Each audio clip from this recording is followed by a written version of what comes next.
Un jeune homme, un vieillard, des témoins. Une toile de Rembrandt. Une touchante scène de retrouvailles? Pas seulement. Il s'agit de l'histoire du fils prodigue issu du Nouveau Testament. Après avoir quitté sa famille et dilapidé son héritage en femmes et beuveries, il fait l'expérience de la misère en gardien de pourceau et revient chez son père, qui, aux surprises, l'accueille à bras ouverts et lui sacrifie le veau gras, suscitant la jalousie du frère aîné, travailleur et fidèle. Curieuse justice! Un repentir tardif efface-t-il infidélité et débauche? Vaut-il mieux qu'une vie de vertu? Il s'agit en effet d'exprimer les critères spéciaux de la justice divine. Dieu se réjouit plus pour une conversion que pour 99 justes. Mais chez Rembrandt, l'histoire et le tableau semblent volontairement obscurcis. Aucun signe religieux, aucune présence divine. À quoi bon? Parce que le lien avec Dieu est évident et implicite? Ou au contraire, parce que Rembrandt a voulu ajouter quelque chose au sens religieux?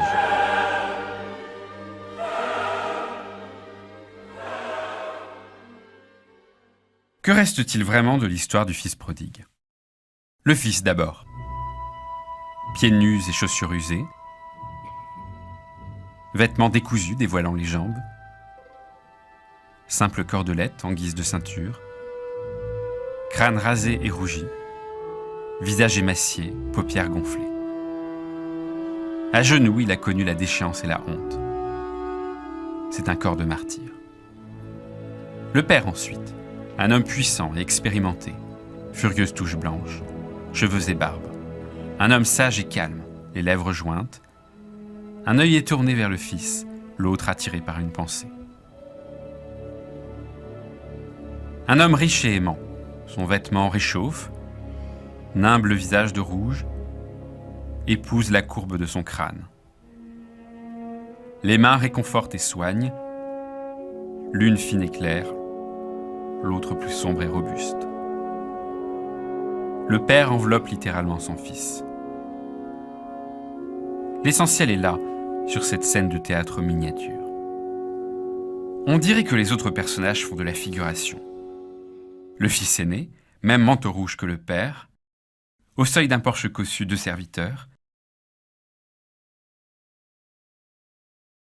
Au fond, une femme au pendentif rouge. Rien de bizarre? Comparons avec cette représentation plus traditionnelle. Là, père et fils se regardent réciproquement. Les serviteurs apportent les vêtements neufs, les chaussures et l'anneau réclamé par le père, tandis qu'on conduit gaiement le veau vers l'abattoir. Là, les symboles du sacré abondent. Le sacrifice du veau évoque celui du Christ, le chien blanc, la pureté et la foi. Tout est parfaitement clair, voire didactique. 30 ans auparavant, Rembrandt s'inscrivait dans cette veine. Derrière, on apporte les vêtements, on ouvre un volet. Devant, la vue de profil offre le maximum de lisibilité. Chaussures égarées, bâton jeté. Le frère aîné est absent. Le corps du fils est tellement misérable, son visage tellement marqué, que le pardon du père en paraît presque mérité. Tout est conforme à la lettre de l'histoire biblique. Mais est-ce vraiment son esprit? Ici, pas d'après. Les personnages semblent sidérés, sans action en cours ni intention claire. Et pour toute trace d'un avant, ce bas-relief à peine esquissé. Il condense l'épisode de la débauche avec celui de la chute. Épée au flanc, le fils prodigue joue de la flûte, tandis qu'à ses pieds l'attendent 2 pourceaux. Placé de dos, impossible de lire la misère et le repentir du fils. Le pardon du père apparaît donc sans contrepartie. Rembrandt évacue la narration et les effusions sentimentales qui banalisent la scène et la font rentrer dans l'ordre normal des choses. Et pour être encore plus perturbant, le peintre interpelle le spectateur. D'un côté, il joue l'identification, car qu'avons-nous en premier devant les yeux? Les pieds du fils, dont nous partageons la position. D'un autre côté, il introduit des éléments perturbateurs. Car les visages nous interrogent. Auriez-vous été généreux comme le père? Ou seriez-vous resté en marge, à la limite de la mesquinerie comme le fils aîné?